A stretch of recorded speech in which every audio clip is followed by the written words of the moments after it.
Hey guys, and welcome back to Honey, We're Home. We have a special guest today. I am Caroline Crawford-Patterson, and this is... John Patterson III. My husband. I'm in the building. Okay, John, before we start, I have many questions for you.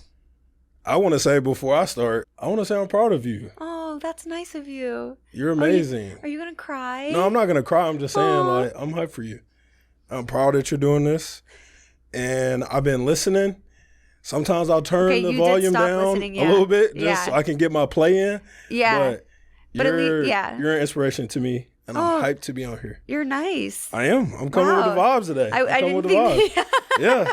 See, that y'all thought I was going to come on here and try to get back or... No, yeah. Yep. You'll rebuttal, I'm sure. We'll see. It's okay. Okay, my first question for you is, are you nervous? I would say my nerve level is decent, but it's just us in here. Yeah. Yes, but yeah, a little nervous. Okay, my second question is, does this suffice as our Friday date night? I'm going to say yes. Okay, so I know you've had like a long week, so we have drink options for you. Okay. Usually Nikki and I just bring whatever is in the fridge, but I thought I would be a good wife and give you some good options. So first, we have white wine, not red, since I know that spilling icks you out. Yeah, I did. But the wine is named after me. It is my middle name. So I did find a way to make it about myself. So here's this. A wine named Grace. Yeah, there it is. You're welcome, Mom. Here's a High Noon peach. Because or it's mango. Actually, I'm so wrong. Here's a High Noon because you're a seltzer guy. I know you love a little seltzer. I do. Okay. And then lastly, in case you really needed something, is some bottled old fashioned. In case your week has been that long. I think that people would judge me if I was just ripping. I think it's pre-mixed. Old fashioned cocktail right now. Is it not pre-mixed? I'm gonna opt for the High Noon. Okay, fantastic. A casual sip. Do you want wine or what's the word right now? I'm going here. I'll take the High Noon. We can be in this together. So we're gonna share this? It's okay. We don't have to share. Wait, so I'm glad we captured this live. She asked me what I want. I say High Noon. The whole High Noon. And then she goes, no, I want the High Noon. This is it. This is it. No. This is. I meant like we could share it. I'll have the wine. Take the wine, please. Because when you inevitably refill to drink the rest of it, I don't want to have to switch from High Noon to wine when there's already High Noon in my glass. Oh, you poured the whole sucker in there. I mean, it's a High Noon. It's not like it's okay. 2 shots of vodka. Okay. Do you want this or No. I want the wine. My next question is, do you like the shirt that I'm wearing? This is also for the people not watching. She has on a very pink shirt. Beautiful. I do like the shirt. It is my shirt. And it's only right that you wore an article of my clothing. And why am I wearing this shirt? Because you asked me if I wanted to wear it, and I said no. Yes. Because I said it was a little too bright. Yes. So I wore it instead. Yep. I figured it should be worn. My next question, do you like my new shoes? Oh my gosh. Yeah. Yesterday, my wife sent me a picture. Did you go try to get these for me? No, I did not. Because you don't think they're actually cute. No, I think they're cute. But you only hearted my picture that I sent you of I these hearted Uggs? the picture because I knew if I said more, I was going to be endorsing a buy. And not to say that I didn't endorse. And the purchase was still made. It just what's going to happen regardless. Well, I went to Macy's and I thought if they have them, then it's meant to be. Wow. And they had them. And it's meant to be. They look great. This is actually why I'm wearing this shirt. Because it matches. Because it matches. And I planned it. And they're really, really cute. What were you going to do if I said that I wanted to wear the shirt, though? Well, I hadn't known that I was going to buy them yet. Okay. So it wasn't that planned. No, I mean, it was planned when I was in the shower this morning. Yeah, that sounds right. Which is about as far as I can do things. Just okay. I love it. Okay. This is pretty good. This is a pretty good start. Now I'm hyped. Okay. One sip. My next question is, what pump up song did you listen to on the subway over here? Honestly, I rode in silence. I think I was still at work in the train. I was still thinking. Wow, that's sad. Yeah, no, silent. 30-minute subway is a strong way to go. Wow. Yeah, I listened to Justin Bieber, but I mean, I'm surprised it wasn't Miss Swift. Yeah, but Justin Bieber was like a lot of the songs that were on repeat during our wedding weekend, so I was like, it'll put me in the mood for like a couples episode. Yeah. Yeah. Little peaches. Little peaches. Okay. My last question is, do you want to go to Margaritaville after this? I feel like Margaritaville and this podcast are almost synonymous at this point. Yeah. We'll see how well it goes. If it goes well, maybe. If it goes bad, then also maybe. Okay. Okay, so John is going to tell us a little bit about himself, and then we're going to get into the episode, and we are going to talk a little bit about date night, who plans date night, what we do, our January date night series. We're going to talk a little bit about being in an interracial marriage, and we're going to talk a little bit about love languages before we switch to questions that you guys had for John that I co-signed and may or may not have added on to because I thought that they were funny. And then we'll end with Lover War, Ick of the Week.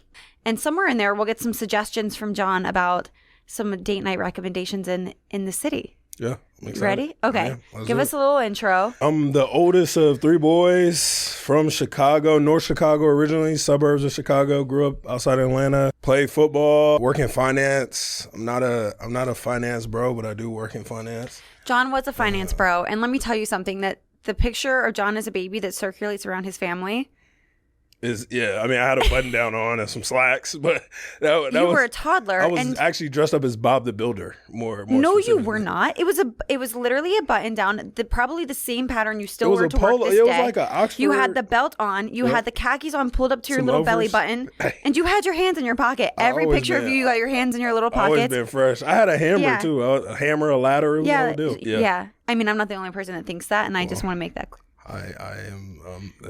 There it is. Okay, so everybody knows the story from my perspective of how we met. Yeah. If you can give a brief version from your perspective, just because I know that you made it clear on that episode that also was not This true. is our favorite. This is our favorite thing to talk about because I'm not going to interject. I'm not. Oh my God, we did not cheers. Wow. Cheers. I love you. Yeah, I love you too. Okay, now give us the story. Okay, how we met? I think most people know we met in college. I was a sophomore, she was a junior, and we just. Okay, you don't have to tell people that. That you're older than me. Why is that so important? I want them to know that there's a little bit of cradle robbing going on. No. I mean, what are you're just being honest. That's all that's happening.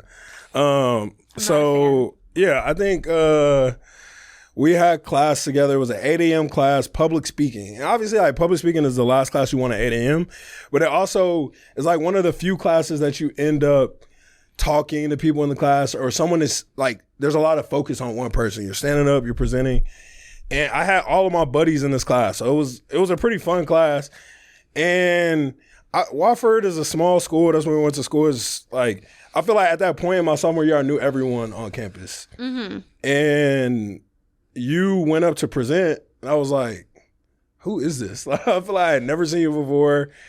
And I think I was like me and all my friends were kind of talking. I'm like, dude, she's cute. Like, I was cute. I'm like, I might try to talk to her and see. I'm like, literally, I was at that point where I didn't want to go out. I was like, oh, if I haven't seen her before, that means that she isn't every other Wofford girl. Like, she does something different. Like, I don't know. This was the funniest part to me, is that you thought that I was like a low key. Yeah, I was like, oh, I must not know her because she doesn't go out. Like, she's chill. She's probably out the way. I just hadn't been at school for a semester. Yeah, I was like, that's exactly what I'm looking for. I was like, actually just not there. And so that is when I started, I played a long game. Over the course of the semester, talking to you during, like, just being obnoxious, probably clapping extra loud at your speeches, and then like randomly talking to you during class. Like, it was more just, I wasn't pressed, but I was also like, let's see if I can make this happen. I think once or twice I talked to you after class, and then randomly I saw, remember we had a water break one time in class, and you went to the bathroom when you were on the way back. I like spoke to you, and we had like a little 2-minute conversation, impromptu, just a little. Conversation. I did go to the water fountain, and you were in the hallway. That did happen, yeah. And you did say something to me. On the way back, I was just like, "Hey, what's up?" You know what I mean? That counts as our conversation. Yeah, I was just breaking the ice. Just you didn't know who I was, obviously. I think you said you put in the groundwork. Yeah, I was just kind of making myself familiar. But again, Sorry, I have to move like a million times. No, you're good. Get comfortable. But then randomly, I feel like I saw you at a party, and I was like, oh, wait, this is Caroline from class. I'm like, let me go talk to her. So I went up, gave you a hug, talked to you a little bit. Yeah. And you can always tell, like, as a guy like that, first hug. Yeah. Like, it wasn't an awkward hug. It wasn't like why are you trying to hug me? You gave me like a hug. Oh, yeah. No, I did. You did the above hug. No, because you gave me that kind of hug. Oh, yeah. I mean, I came in, I tried to. Yeah, my heart like melted a little bit. Yeah, I tried to meet you a little bit. But it had already melted. But I feel like we made eye contact. No, you gave me a two-handed hug, which is to this day why when you give me a one-handed hug, I'm like. You're like, do you hate me? What's wrong? And I'm like, no. Yeah, and I'm like, well, where's your other hand? Okay. Yeah. That's it. I started, the bar was set from first hug. Not too high. The bar was set appropriately where it should be. Yeah, the bar right. Done. You just try to lower it sometimes. No. It doesn't need to go there. That's fair.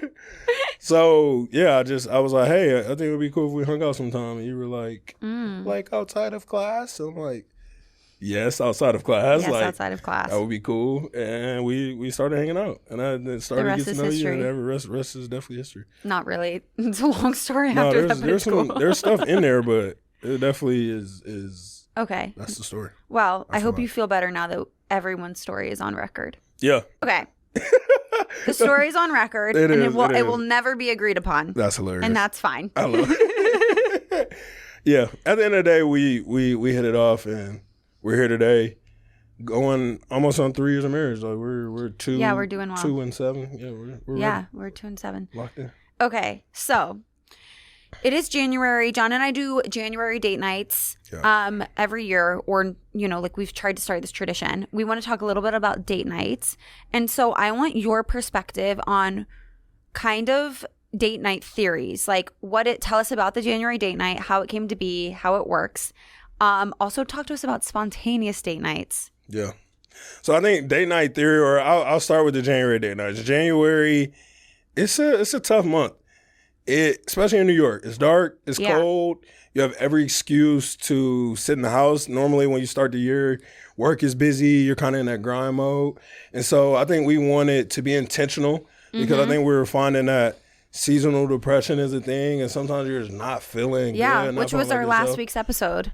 Oh, yeah. I don't know if you stopped listening before that. Yeah, no, I had the volume low. I got my plan. It's tough. We'll circle back to it, but great podcast. Y'all are amazing. Literally, John doesn't like to hear people talk about him. Yeah, fair enough. Fair enough. Okay, but so I think our goal was to be intentional, and the goal was just like, hey, let's do something that's gonna make both of us feel good. And when we first started off, it was like I was up to plan something that you would really enjoy, and you were up to plan something you thought I would really enjoy, and we just alternated every single week. Yeah. So every Friday in January. And this year's kind of been a little whack, but we alternate who plans the date night. Yeah. And it's something, though, that the other person really would either appreciate doing, wants to do, has been on their list for forever, that is maybe not necessarily like your speed. Yeah. And so like John would plan one for me, activity and dinner and an activity. Mm-hmm. And then I would plan one for him. And it's just like an opportunity to do like something that's ideal for you. Like it doesn't have to be something that both people really enjoy. Yeah. Because like next week is your turn. And then you get to try all these new experiences and have something to look forward to. And like last year we did the Friends Museum. That was like one of my, like John did that for my week. Yeah, it was super cool. And then like one week we like went to the iPick movie theaters because like I don't really like going to the movies. Yeah. But it was fun. And then I would like give you some inspiration and you would give me some. Yeah, it's like, well, what are some things in New York that you haven't done that you really want to do? Or honestly, and my favorite question is, what do you not want to do? Yeah. Because sometimes you're just like not in the mood for something. Like even for dinner, I'll be like, what do you not want? It's an easier way to get to your end. Yeah. Yeah. Day nights being intentional about day night is huge. And I feel like when you also know that it's day night, you just bring a little bit more energy. Yeah. Yeah. You like, yeah. It's not just an afterthought. Okay. And then also we do spontaneous date nights. So spontaneous date nights it can be so many different things that lead to it. I'll give a couple. Like sometimes I'm at work and I'm texting you like, hey, I'm tired. And you're like, yeah, I've had a day. And I'm like, okay, neither of us are wanting to cook. It always starts with no one wants to cook. No one wants to cook. And it's like, we could DoorDash or we could eat in, but if we're going to spend the money, then we might as well go out and enjoy it. And then that turns into it's like a yes night almost. Place. It's like a miniature yes night. Yep. Dinner at a fun place, and then you have a cocktail, and then you're like, oh, well, let's go somewhere after. And it just forms like. But no reservations. No reservations. Like we will try places that you can never get a reservation at. We're fine to sit at the bar. We're fine to wait. Like I also think that's the time that you can get into some of the restaurants that you can't get into on the weekend. Yeah, it's a Tuesday night. Yeah, you bounce over to Don Angie. But even going in with the mindset of like, if they say it's 2 hours, like we don't care. Like, we'll go get a nap somewhere else. Like, one night, we actually went to dinner at 3 different places. Like, we ate an app. We sat down and ate an app because we were waiting on somewhere else overnight. And it was. And then we went somewhere to the next place, and we got an app, and we were like, we actually don't really like it here, but the cocktails are good. Yeah. And so then we left, and then, after we, like, had our time, and then we went somewhere else, and, like. By that time, we got our text, and we were ready to. Yeah, it was fantastic, but it's just, like. You're lowering the bar for how it's supposed to look. Yeah. And then you're up for anything. And for whatever reason, it's like, it's very romantic because it's not planned. I also think sometimes the stress of having a plan that has gone awry, like maybe you thought, oh, I'm going to try to go put my name down here, or I want to go to this restaurant and then we're going to do this after. Yeah. You have a specific plan. Sometimes if anything throws a wrench in there, like the food wasn't good or you are running late for your rest, so now you're worried about losing your reservation because somebody takes too long to get ready, and now the one person at the door and they're fully ready to go, keys in hand, and then it's Caroline and she's running behind. And so in that scenario, instead of like I have a plan, I have this thing to do. You'll have to introduce me to that girl. I don't think I know her. Yeah, we'll have to after the podcast we can we can have a chat. I know her. I think sometimes when you have that plan and then it goes left, it becomes a point of stress versus the spontaneous date night. Yeah. Oh, you don't have a rest, so no one's running late. There's not a thing that you're trying to do. You just really want to spend time together. You want to go get food. You want to go grab a drink. And usually unwind. And also I feel like being an adult is nonstop planning. Like you have to have a plan. Everything is serious. Sometimes also like you have a plan and then you get to that plan and you're too tired. So this is like a decision that gets made in the moment. Like, when you have a pulse check, like how much energy do we have right now? Yeah, I agree 100%. So it's like at 5 p.m. being like, weirdly, I have a lot of energy. Yeah. Let's do something with it.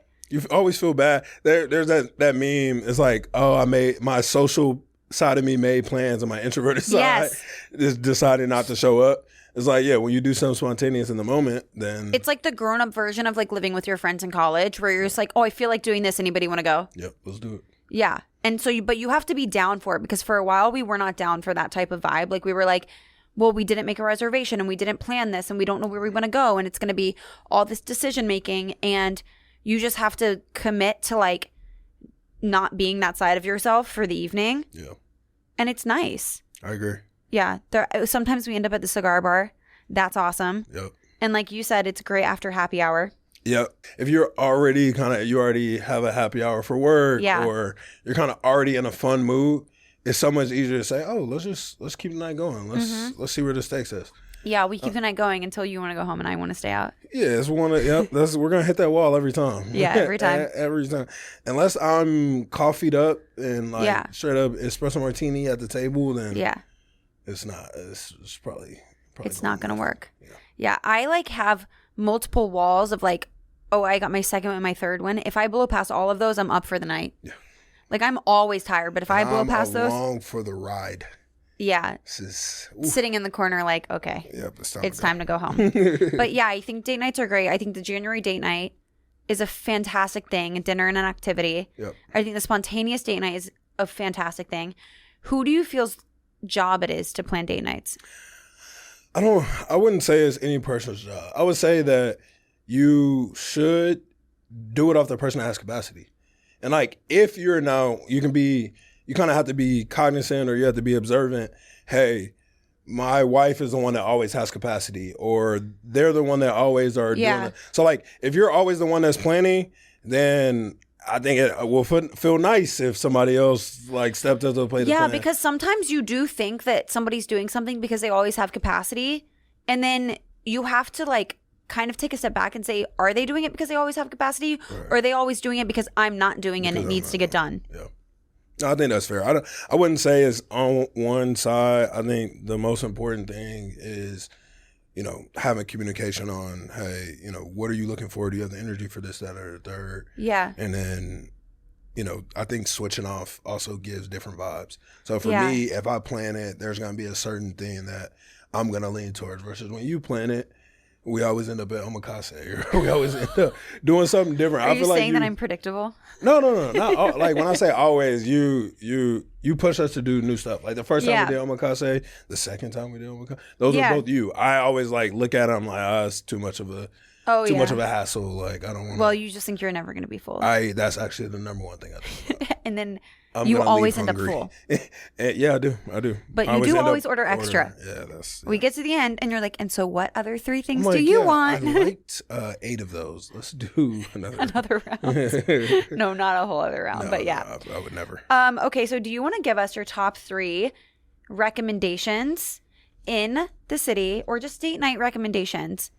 Yeah, so I think for date night recommendations. Yeah, like I could give mine, but I retired from restaurant picking. John's good at it. I can do it, but I don't need to. So I've retired. Belly, great app. Just great Spell app. Spell it. BELI. And downloading that. Yeah. And every time you go to a restaurant, major cities, you mark that you liked it, you disliked it, what you got, what you enjoy. And then it basically will help you rank all the restaurants that you've gone to. And then once you do enough, this is literally we touched down the day we. Yeah, I don't know how we moved to New York. I don't know how they targeted me so well. Like Belly, like great John job is literally like you. At the time, it was only in New York, or it might have been in like one other city. Oh, you were sobbing. We were coming into the city. It was like. Yeah, I was crying. I was excited. Yeah, so sob made it sound sad. Yeah, I wasn't upset. You were light. It wasn't. I was like listening to my New York soundtrack. Yeah, no, yeah, you had Welcome to New York blasting. Yeah. In my first class seat, because they had one upgrade and I took it. Yeah, I was sitting in the back. Sorry. But I actually think it was my upgrade at the time. It probably was. That's hilarious. No, it probably was. We touched down. We set our bags down in our Airbnb. I don't know why. Like we didn't even need to rest. And John is on Belly. Like he's just like oh, so wow, hyped. This app is crazy. Like yeah. Once you rate enough restaurants, they'll start to give you suggestions. On the next places to hit. So I think, we talked about dinner and activity. Yeah. I love that idea. And for restaurants that we like to hit, obviously there are a bunch of restaurants that are like the cream of the crowd. Or like people are always like fawning over. Yeah, but what are yours? Donangie, okay, well, Isodi slaps. Isodi's amazing. So let's not even. No. I'm saying these are all the places. Like, I feel like people you just listed places you actually love. I love every single one. Yeah, okay, yeah, you do. But I don't think that's like a fresh take that people are okay. Like, so what's your unique take? I would say, and these are probably also popular, but I don't know if I don't want to gatekeep one of these, but Barbudo, we like going to Barbudo is a good vibe. Barbudo is great. Bird Dog is another good one. Yeah. They changed the name though. It's Southern Charm now. Southern Charm. There we go.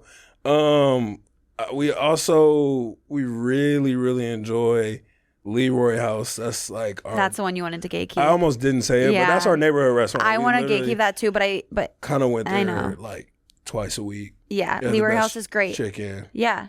But I think the way that I kind of do it also is trying to pick different cuisines. Saying somewhere has the best chicken is so crazy, and every time we tell people they're like, "What?" But like, it made it sound bland. It made it sound like you can't even argue with it. No, it's hands down. Until you have it, don't just think. Yeah, don't be like we only eat chicken, please. No, this is But I would say you get on Belly, start putting in the places that you like. Okay. And other places will come up. I think the other date idea that I have is. It's called You Hate But She Loves date. This is one that's nice of you. I think you have to pull out twice a year. So your twice is in your just like you should do this more often. So twice is in your 2 Fridays in January. No. I do a You Hate She Loves more than that. Just for context, the you hate, she loves date is something that she like your partner would really, really appreciate, but they know you have no interest in. Yeah, that is the idea behind the January date night. So you already have 2 right there. But not always, because the Friends Museum or the Empire State, like some of the stuff we did, I had an interest in going. But I'm thinking of those things. Yeah, Friends. Give me an example. Yeah, you would have never gone to. Don't even. Yeah, you're trying to cap me down right now. Like you would have gone to Friends. I would not have made it there. I would not have made it there. Interest level was. Yeah. Yeah. Go ahead. It was 0. Yeah. It might have been negative. It wasn't negative. Okay. It was cool. Okay. I think the concept behind this is, I think the flip side of that maybe is when you plan days for us to like watch football, and I'm always like, oh yeah, I do that. I'm nicer than you guys might think. No, she's great. She's great. So can I ask you something? Yeah. So love the concept. Love how I watch football with you. Do you know where this is going? Are you gonna ask, what do you do with me? Why won't you go see the Eras movie with me? Why won't you watch it with me on TV? Whoa. Why? Why won't you? Mm-hmm. Did you ask me? Yes, multiple times. No, I'm just so confused because you're drawing a direct line to. Mm-hmm. Yeah. It's just so interesting. No, it is very interesting. It's so interesting. The next date I did. See, that's how you do it. You just keep it rolling. Yeah, I don't know. No, it's okay. You don't need an answer. I just need just remember this conversation next time I ask you. Put that one on tape, ladies and gentlemen. That's fair. Okay, here we go. The last one I was going to say is a fate date. Fake? Fate. Oh, fate. Date. What does that mean? So these are the times where you don't really know what you want to do. Uh-huh. But there's a bunch of things you could do.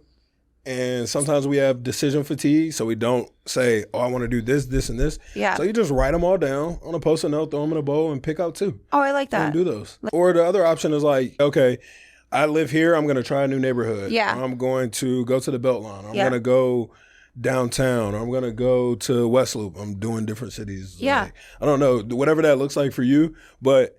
You say go to an area and just pick the area. Pick the area and then I like that. This place is busy. Like weather, it's like a weather thing though. That's like a good spring summer thing. It is. Pick the area and then start there. Start with a coffee shop. Move on. Yeah. Oh wow. I love that. Start with coffee. Yeah. And you shop for a little bit and then you because say, first of all, when you get to an area and 1, you need coffee, or 2, someone's like a little hungry, like maybe they need a pastry. Yeah. Like it can level set the blood sugar from the get go. But blood sugar is gonna be the reason that we do everything. It's just like need food now. Yeah, and then it needs to be walkable. Yep. But I think those are some of the most fun days that we've had in New York. Yeah. Where we just have been bouncing around. You have a drink John is my favorite day. when we do date days, like especially Saturdays, once I get a 2-drink John, I can take him shopping and he'll buy anything. That's how he bought this jacket. It's probably how he bought everything he wore this week is after 2-drink John. Am I wrong? I will not. I can't even argue. 2-drink John is so fun. I can't even argue. Should I buy it? I'm like, oh yeah. Yeah, don't go shopping with Caroline unless you want to try on the store. Literally will say to her, hey, before we go in here, I literally said literally like you. Literally. Literally? I will literally say to her, when we go in the store, I don't want to try anything on. No, she's like, oh my gosh, these jeans, they were made for you. That's what I was gonna say. Do y'all have this size, please? No, John, no. Please try. Wait, on. Back up, because what you're really trying to say is you don't want to try on pants. I don't want to try on pants. That's a cardinal sin. How are you gonna buy pants when you don't want to have to go in there and take off your shoes? Right, but you have a big booty and you can't just buy the pants you see on the rack. But I don't want to try them on. Well, then how are you gonna get new pants? We're gonna order 4 pair and I'll No, send them we're back. gonna have 2-drink John go on and try on some pants. Yeah, I don't want to get undressed in a Well, stall. after 2 drinks, you don't seem to mind. No, I still mind. Oh, well, you don't say anything. Yep, I try to keep it positive. And now you have your coolest pair of jeans. Yeah. Okay, so those are our date night recommendations. Yep. We're gonna switch to a bit of a more serious topic. Okay. We got a lot of questions about handling interracial marriage. And we're not going to obviously do the whole episode on this, but we wanted to talk about it a little bit. And I wanted to get your unique perspective on some things just with like interracial marriage and how our experience has been with it. Yeah. Well, I would say we came into this with our eyes open. It wasn't like we got married and then we said, oh, this might be different, or this might be hard for these reasons, or we might have to have these conversations. Yeah. We got in front of it and we were like, hey, we're going to do premarital counseling. And we want to really have conversations.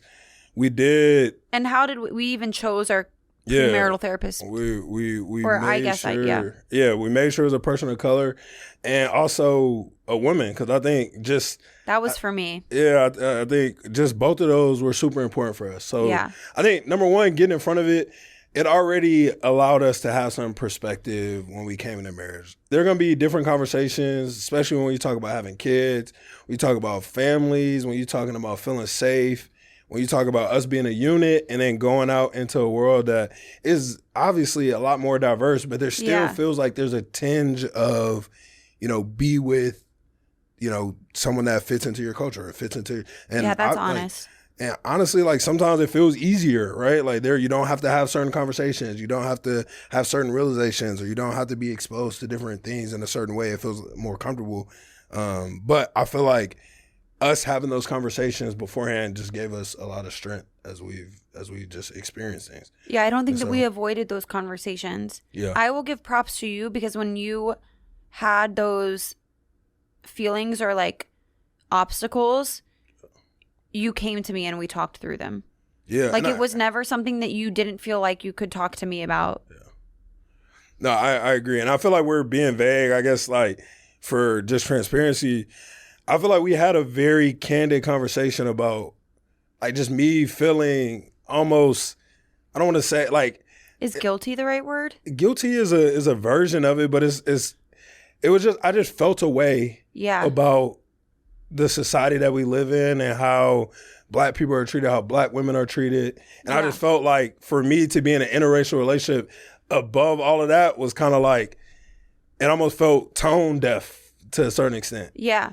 And I also didn't want to. I think one of the things maybe conflicted is the word. Yeah, conflicted. That's the word right there. Just felt conflicted. Because for all of my life, I've been Black. Yeah. And I've had, or obviously I'm still Black now, but for all of my life, I felt this strong connection with being Black. Yeah. And people look at you a certain way, like Black people, the nod, like you have this, it's a sense of love and unity when you see somebody, especially in white spaces. And so I feel like them being with a white person made it feel like sometimes you just get a different look or you get a different vibe.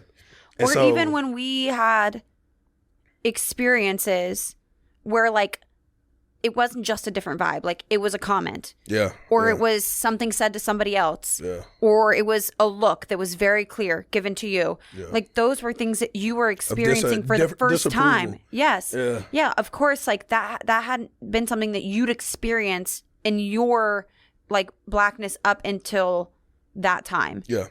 And so for me, I think one thing I had to remind myself was, number one, I kind of view the world through my lens, which is, I'm a Christian. And so I think like I always go back to that as like, I feel like for me personally, like I would have felt just as bad being like, oh, I can't be with somebody because of their color. Yeah. And saying, oh, I can only be with someone that is my same color. And that was our conversation. It's a flip of the coin. Yeah. And so I feel like it just gave me more confidence that what I was doing wasn't wrong. Obviously, it requires more work for both of us, but I think that work is worth it because we feel confident that we're doing this for the right reason. It's not like it's out of love. It's not, some like fetish or some weird. I feel like sometimes people try to. I know. Make it like, I feel like one thing that we definitely have learned as a tool, besides the point of like, do not avoid the conversation. Like you are not. I always say this, like, you're not better than anybody else's problem. Like, you're not bigger than this issue. Like, you can't get around it by ignoring it. And so I think that maybe for some people is probably a problem in itself. But I think that one of the biggest things and the first things that we learn is to view that other person as like an extension of you. So, like, if someone is treating you poorly, then they're also treating me poorly. Yeah. Or if I'm in a space where someone doesn't approve of you, then it's not that I just understand that they don't approve of you. It's that they must not approve of me either. Like, I also don't want to be in that space. Yeah. No, I think that's a good point. I think one of the things that also always stood out to me, and I always say this to people when I'm having like candid conversation or they ask me about this topic, is there's a lot of, it's an outside looking in.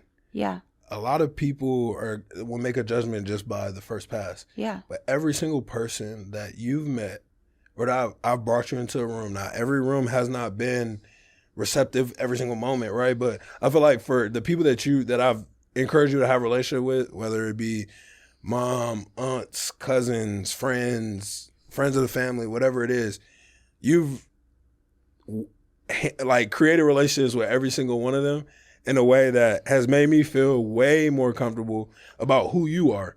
Like, it's not like you're standoffish or you are unwilling to like that's be that's a nice yeah, thing. you do. And I say this to my friends too. I can take you anywhere.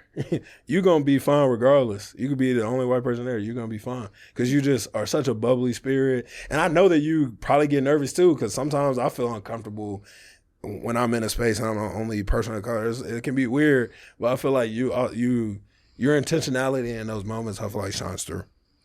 I do feel like one thing that we both learned from separate experience and then combined them, because there was something with you, like before we ever moved to New York too, was that if we couldn't bring that other person around with us, then we had no business being there either. And we like developed this theory that was like, would they have something negative to say to our child? Yeah. Like, would they reject half of the culture that our child came from or half of the heritage that our child came from? And if those were people that we brought our child around, would we be then embarrassed retrospectively that we ever like surrounded ourselves in that company? Yeah. No, people make things clear. Yes, I do. Make things clear for you. Yeah, 100%. You kind of just pay attention to comments, pay attention to how they treat you, your partner. They make it clear. I would just say don't ignore those signs or don't ignore those things. I feel like it makes it's important. Yeah. It's important. Yeah. I think another thing is like opening your eyes and like being aware. Communicate with the other person and be protective of the other person. Like it's us against the world. Yeah. Like we're one. We're a team. We're in it for the long call. We're running this race together. So if you're my teammate, I want to be a protector of you, just like I want you to be a protector of me. And obviously, like being open to have these conversations and not be. Sometimes it is like I don't even want to bring this up or I don't want to make it. It's like no, do it. Well, because it does involve a lot of like maybe you have an experience with like a family member or like a friend, and that involves a lot of like accepting something that you really don't want to be true. Yeah. Sometimes it just gets very personal. And so like once you understand that other people's opinions are not a reflection on like your love, you can not let it get to you. Right? And like B, objectively see what's happening and find, I guess, like the ability to identify that and say like we don't really want to be a part of it without feeling like either you did something wrong or I don't know. Like, do you know what I'm saying? Yeah, no, I do. Encouragement is for people have candid, honest conversations. Like you said, don't be overly defensive of somebody. Like hear it with true ears to understand. Yeah. And not to reply, not to have a rebuttal. The whole goal is for you and your partner to feel good. And to feel loved and respected. It is. And I will say the other thing is like, do not scare to be ignorant about something. Like research is my best friend. Like, I'm sorry, but like I've had a tab about learning about hair types and all these different things for years. Yeah. And like, that's okay that I don't know those things. And also it is, if I'm going to be a mother to like a child that's biracial, it's expected of me to learn. Yeah. I will never feel bad that I don't already know because that's true. That's where you are. That's where I am. Yeah. But I'm also going to hold myself to the standard to learn. Right. So like, don't let that be your forever excuse. Oh, I didn't know. Yeah. So it's not an excuse. It's not a reason to feel like diminished. Yeah. Like someone shouldn't demean you for that, but like it is up to you to learn. Yeah. I mean, I feel the same way sometimes. I'm one of three boys. And so I don't really know much about girls' hair in general. Yeah. So like I'm gonna be right there with you. It's not like it's not obviously Like, there are things I know more than not, but right. it's still going to be a journey altogether. Yeah, it is. So I think that like learning is your best friend. Yeah. Research is your best friend. There's this phrase I like that's you don't know what you don't know. Go and figure out what you don't know, and then learn about it. And like, do not rely on other people to necessarily teach you because all the information is out there. But don't be like embarrassed or let somebody make you feel bad that you don't know right now. It's also the digital age. Like you could probably go on Instagram right now and find 10 different couples that are sharing their experience, or of every different mixture or race or collab, whatever it is. Yeah. And so just it's out there. Right. Having the energy or the wherewithal to like actually go get that information. It's not like this isn't back in the day where you had to like try to go to a library. But it can be stressful to lean into things because sometimes you feel like somebody's telling you that you've done something wrong before you've even done it. Like for me, transparently, like mixed race children will often be candid about their experience growing up in that household. And sometimes listening to the good and bad of it can make you feel stressful about a situation before it's even begun. Like you're bound to do something wrong. Mm. And getting over the fact that like, I guess maybe swallowing my pride in that area. I feel like that's parenting in general. We're not going to be perfect parents. Like I love listening to that stuff now because I feel like it's helping me learn and it's helping me be aware. And also it's taking a little bit of like, the pride out of it for me. Like, okay, this might be a real feeling that somebody has. This might be a real feeling that my child has one day, and that's okay. Yeah. No. And again, like if the way I kind of think about it is, if you love your child, you might fail them in certain capacities. Right. We're not gonna bat 10 out of 10 and just knock everything out of the park. We're people too. We have flaws too. We have blind spots too. I'll end it with this: is that I think that's one of the reasons that we are excited about pre-baby therapy. Yeah. Super right. And we like to be challenged. Yeah. And so I think that's helpful for us in this. Yeah. Yeah. There it is. Cheers okay. Again, maybe. Cheers again. Yeah. Love you. Love you too. I know this is a stressful topic. Oh, make your heart beat a little fast. Okay, so John, we have a lot of questions from the audience that we would like for you to answer for us. Yeah, this is all right. I'm excited. Do you need some more high noon? No, I'm all right. You cool? I'm good. Okay, fantastic. All right, let me know when you're ready. Come on. Why do you hate Christmas? What type of question is this? I don't hate Christmas. I didn't ask it. I don't hate Christmas. I'm not the Grinch. What I do think though is I'm all about the reason for the season. And I think sometimes it gets turned into gifts and like, just look at me. And I'm about to give back. I'm about the you baby can do Jesus. that. But why don't you? That's not the question, John. So I don't hate Christmas. I love Christmas. The question isn't about gifts. Why don't you like to spread reindeer food? So yeah, reindeer food. I mean, I don't know. Maybe I just learned that Santa wasn't real, like just earlier. Why don't you like matching pajamas? Matching pajamas? Come on. I don't rarely wear pajamas. That's the thing. Like, what's really going on? Why don't you like making cookies for Santa? So I think all of this comes down to the fact that my wife is Mrs. Claus. No, my wife is Mrs. Claus. Right, but when the kids come, reindeer food, yeah.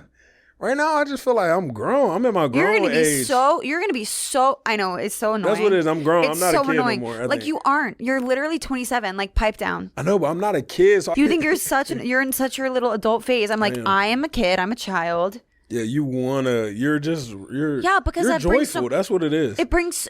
No, life is hella stressful. Let's get that very clear.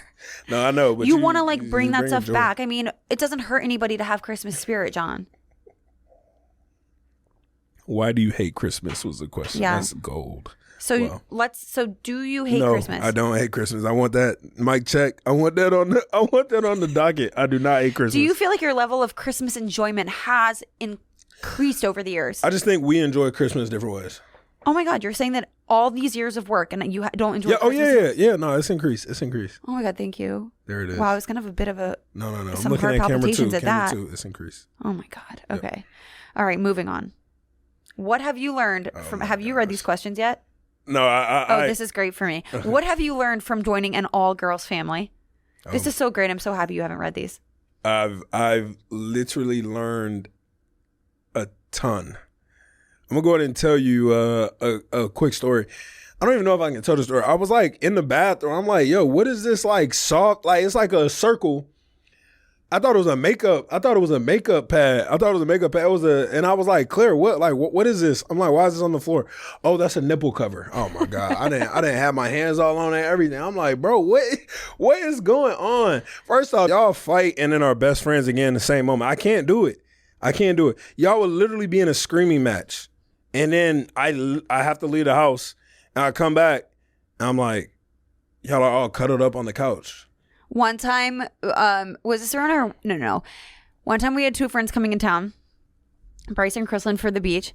And when they pulled up, me and Sarah, so I'm the oldest. And then there's Margaret Rose, and then there's Sarah, and then there's Claire. There are four of us. Me and Sarah in such a bad fight. I don't know if Sarah's PMSing, but she's yelling at me out of the second floor window.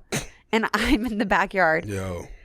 And they come up, they pull into the driveway, they've gotten into town, they get out of the car, they come to the backyard. And John's like, you guys want to go inside and get a drink? They'll be done in a minute. It's just so casual. It's so not to romanticize fighting, but... Yeah, no, it's not. It's yeah. I've learned a ton, though. I've learned a ton. You've learned to knock on doors. Yep. Oh, my gosh. I announce everything. John, y'all decent? Y'all good? Can I come up? Oh, yeah. All right, cool. You've also learned not to lock the bathroom door. I've learned to lock it myself. No, but you're in there for so long, and we need to get in there. Nah. No, it's actually, I've unlocked it from you on the inside. I put the little thing in, and I push the lock up so that I can get in there, because you can't just take the bathroom offline for 40 minutes. It is honestly, it is one of life's joys being a fly on the wall in an all-girls family. It really is. Y'all are... It is a joy of life. I'm glad you feel that way. Yeah, no, too. Seriously. I feel like I've learned a ton. Yeah. You feel like you could be a girl dad now? Yeah. Oh, slay. All right. Pray for me in advance, but yeah. You said it. Yeah. Okay. What is the most difficult thing about being married? But then I also want to know the best, because that's not a fair question. Most difficult. Honestly, it's just tread lightly. Yeah, no. This is real. Like, it's just not doing what you want to do.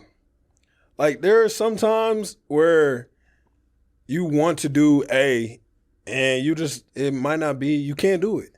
What do you mean?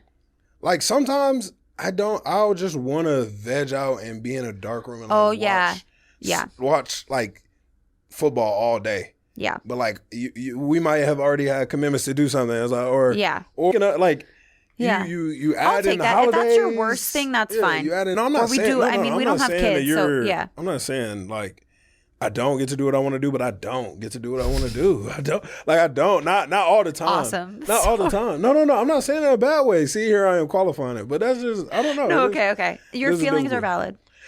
At the end of the day, it's putting somebody else's needs before your own. Yeah, that is stressful. I think that way.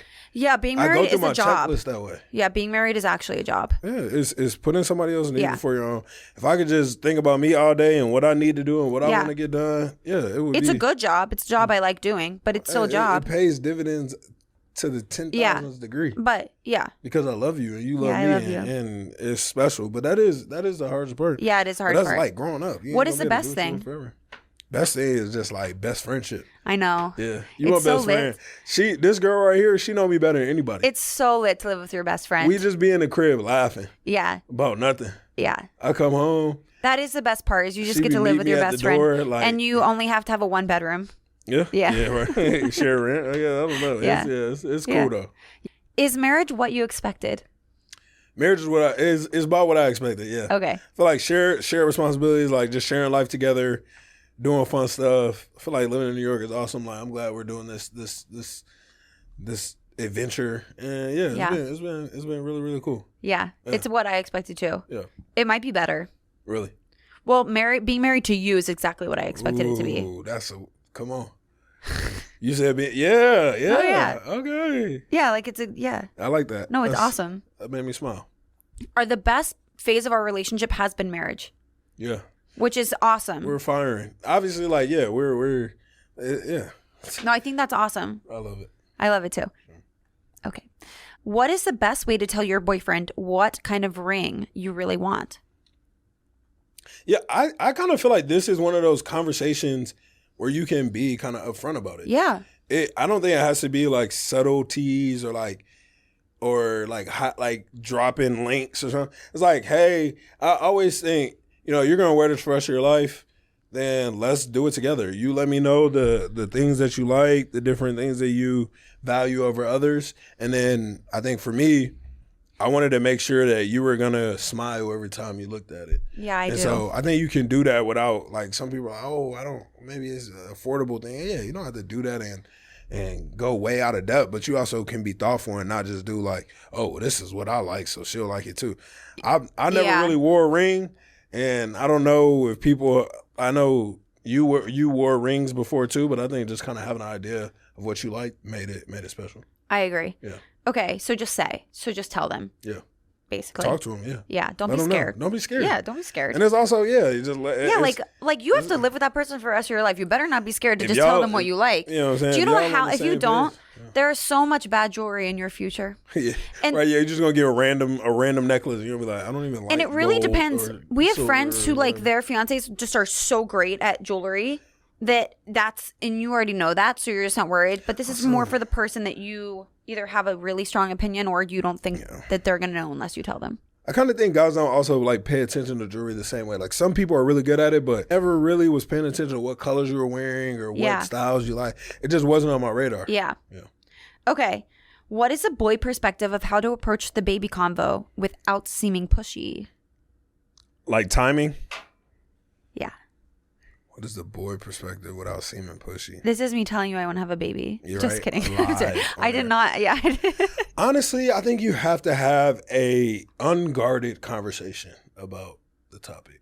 How you do that, I don't know if it is, in 10-minute bursts. Mm-hmm. Like you say, hey, we're going to talk about this for 10 minutes and then we're going to stop. We don't have to go for an hour. We don't have to go for a day. We're not going to get upset. And then we're actually, after this 10 minutes is up, I don't know when that has ever worked. I don't know. I think if you could actually set a timer and you just kind of like, that's just kind of what I think. Yeah, somebody do that. Let me know if it works. Yeah, set a timer. See, I might be a guru or something. But how to? Yeah, okay. I don't know. Yeah, you because basically, I think one thing that it just gets so heightened. Can you give me some more wine? So serious, yes. It just gets so heightened quick, and but we want to know why guys get heightened quickly. Is the question. There's all the pressure in the world, I feel like, for this. Yeah, but like, this is the thing, is that your brain is like in alien form. So we're not like, we would love for you to dumb it down for us. Why does it literally freak you out? Well, I can only speak for myself because I get scared about the prospect of being a father. In the sense of raising a little person. And also changing the way I think. I already changed the way I thought. I was just kind of hitting on changing the way I thought to match your needs. But now I'm changing the way I think to match their needs. Yeah. And the prospect of doing that and still being a great husband and still working out and still doing all the things, I think is scary. I think everything about being a parent that I've seen, ain't nothing out there that say, oh yeah, it's easy. It's a walk in the park. You just be able to, no, everybody's like, dang, this is hard. This is tough. And I like that they're being real about it. Yeah. But it's like saying, oh, I'm going to just climb Mount Everest and just be chill. Like, nah, you going to have a little stress about that. You ain't just going to walk up to the mountain and just start climbing. You going to prepare. You going to pack. You going to second guess a little bit. You might get halfway up and be like, I'm going to pull back. You can't get halfway up and... Are you okay? No, what do you mean? You can't get halfway through the pregnancy and pull back. I'm not saying halfway through the pregnancy. That's where you went in your mind. What I said was you could get halfway. A metaphor. No, I said you could get halfway through it. And then I'm just saying your metaphor is going a little left for me. I'll use the pull out phrase. How about that? That's what I was trying to get. Do you really want to use that? No, phrase? I didn't want to, but you made me go there. I didn't even want to say that. But I was saying, like, you don't have to go. Like, you might be thinking about it, and then you might pull back. I said pull back first, but you made me have to go to the out The answer to this question is that there isn't one. It's just stressful. Next question. Okay. 3 quick things every husband needs to know. We're on a team, and it's us versus the world. Don't make it you versus your wife. Okay. Second, when in doubt, the flowers route. Sometimes you're going to make a mistake. Sometimes you're going to say the wrong thing. Make it right. Yeah. Apologize. Be humble. I think that's better than the flowers thing. Yeah, get some flowers. Well, I just want flowers for flowers. Yeah. If I lived in my perfect world. We're going to do that as well. But are we? That's that one eyebrow just went up. That one eyebrow. Say that one eyebrow is when I ain't. When you're lying, yeah. The third thing I would tell husbands is, I don't know. I mean, I think this is like, I'm going to say this one, but it don't really apply to me. But it is a real thing. Like, the grass ain't greener. Yeah. That's a great one. I've heard you say that to people before. Because my thing is, you have put a lot of energy and effort into your relationship. And I kind of think in today's society, it kind of like glorifies like, oh, the next best thing, looking left and right. And I always just say, they breath stink. Like, whoever that is, whatever that, you don't really know. No one is perfect. And I'm not saying that there's. Well, you romanticize people that you're not. Until you get under the hood, and everybody has those things. I bring something to the table. You bring something to the table. But a lot of people aren't really willing to like do work. Like the idea of doing work, you gotta work, makes them feel like it wasn't meant to be, and that's just so. You're gonna have to work when you go to the other side. Whatever you go somewhere, you ain't never just gonna be workless. You're not marrying yourself. Like you're two different people with two different brains and two different willpowers and two different ways of thinking and interests and hobbies. Approach it from a compromise and a humility and like maybe, I don't know, get a third party. I know therapy is never about it. Therapy can't hurt. No. That's the thing. You know what I mean? Don't be scared of something, because if you're that scared that it's going to rip you apart, then you probably definitely need to be going anyways. You know? Cheers. Yeah, that's dark, but it's true. Okay.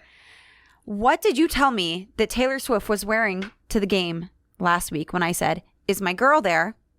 And you said, yeah. She had a beanie on and a jacket. Yeah. Are you aware that her jacket broke the internet?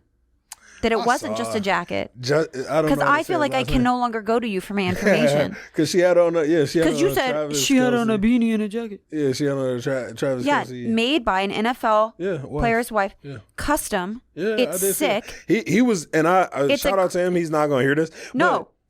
He's husband of the year. He's not going to hear it. But him going hard for his girl, that's I like that. I like that. That's how I feel about you. Oh, you're cute. I know. Yeah. It kind of made me think of you. I don't have his platform, but he got the certificate that said most supportive husband from his team. Come on. That was lit. Tough. But that jacket, nothing like that is made for women. The way that you were just like, it's a puffer. No, I just did. You know what it was? I think I was. Yeah, what was it? I think I didn't want to talk about Taylor Swift at that moment. I know, which takes us way back to the beginning of this conversation when you said that do something she doesn't. Yeah, it's okay. Sometimes we get caught just in the middle of something, a grave that we dug for ourselves. Right. That's fine. Okay. My last question for you is, what are your thoughts on the Roman Empire? Stop it. She's asked me this before. Why do guys think about the Roman Empire? I don't even be thinking about the Roman Empire. John literally said to me, he said, who thinks about the Roman Empire? Like, y'all know y'all like out there just thinking about the Roman Empire. John thinks that everybody's lying. I think that might be boosted a little bit. Yeah. Yeah, because you don't think about the Roman Empire.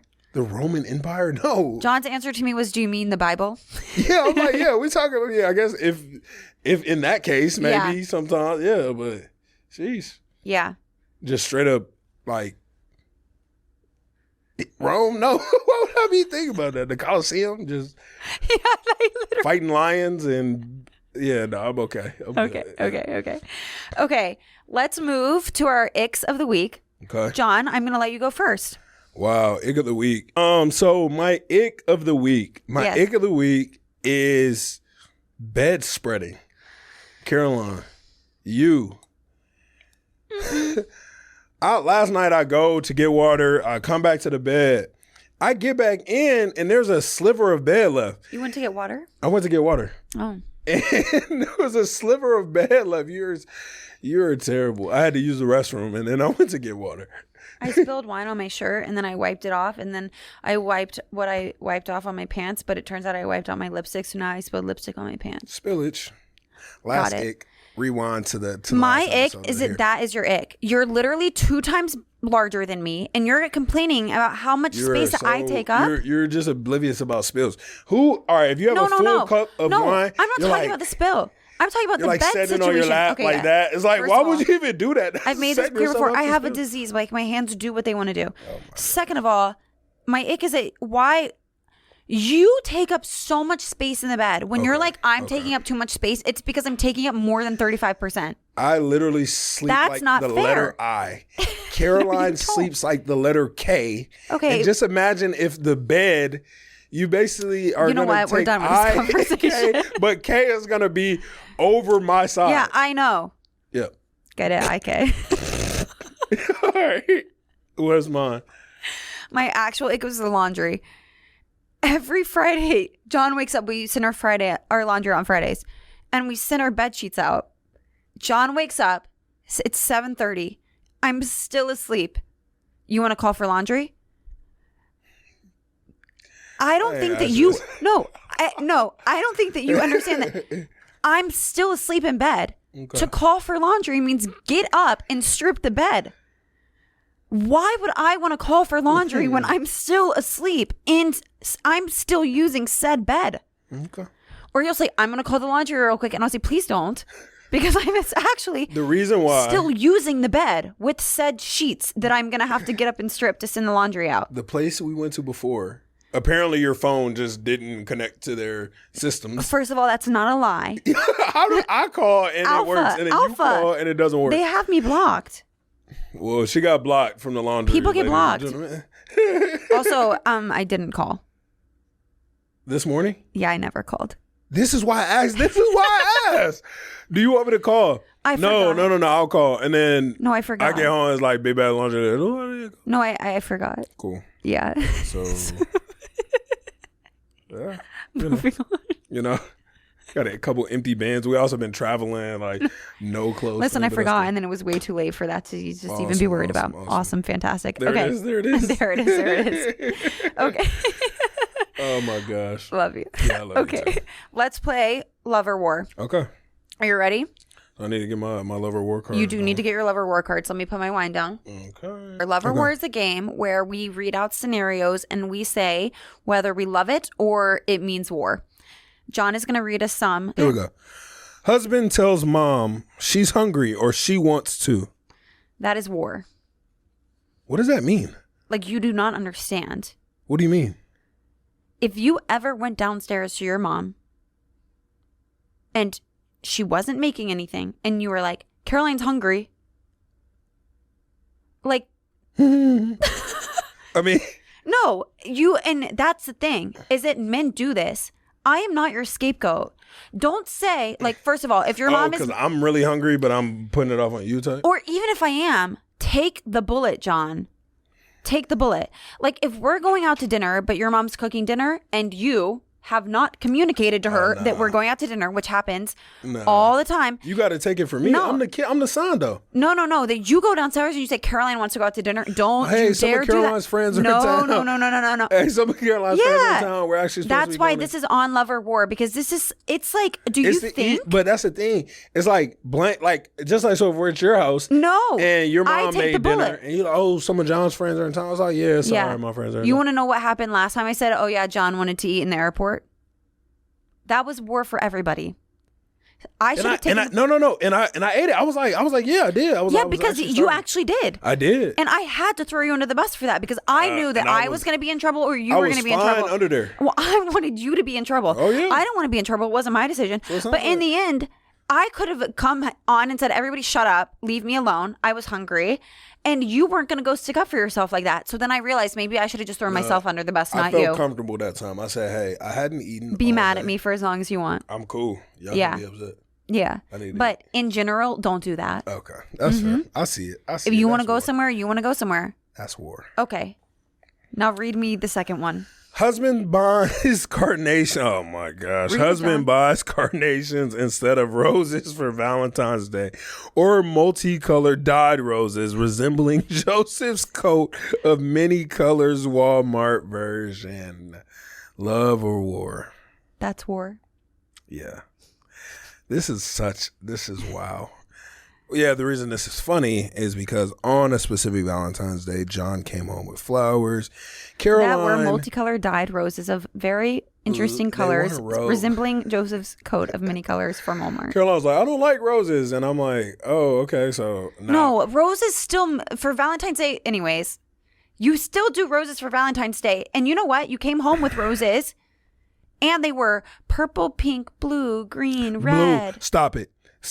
That's how I did not bring no them. blue roses home. That's how I remember them. Wow. That's how I remember it. Okay. That's how I remember she it. She cried at my yeah, I did shower. I shower home. cried, and I'm not embarrassed about it. Imagine bringing flowers home, man. You would get tears. John, you didn't, but you went to the nearest bodega. Nearest is strong. The second nearest bodega. But that wasn't the only thing I did, though. That was just a. That was. Well, just that's the only thing I remember. That was just a start. That was the end of the day, sir. No, that was. Oh no, receipts. No, I could prove it. Well, we'll have to circle back, ladies. Yeah, no. End of the day. All right. But then last year he got me flowers from my favorite florist ordered, and they were beautiful, and they lasted a long time. That's war. Okay. No, I love you though. Love you. You were just having a busy week. Okay. Wife plans and pays for a surprise luxury vacation. I mean, I need more. Are you gonna say war? No, I just need more details because it's like, did y'all like? Is it within the budget or is it like, is it doable? Or I mean, she pays for it. But she didn't charge it. She paid for it. Was the last dime? Was it the last dime? I don't know. I'm gonna say love. That's sweet. It's a sweet thing. You're telling me that you would go on that vacation and be cranky? No, I wouldn't go on a vacation and be cranky.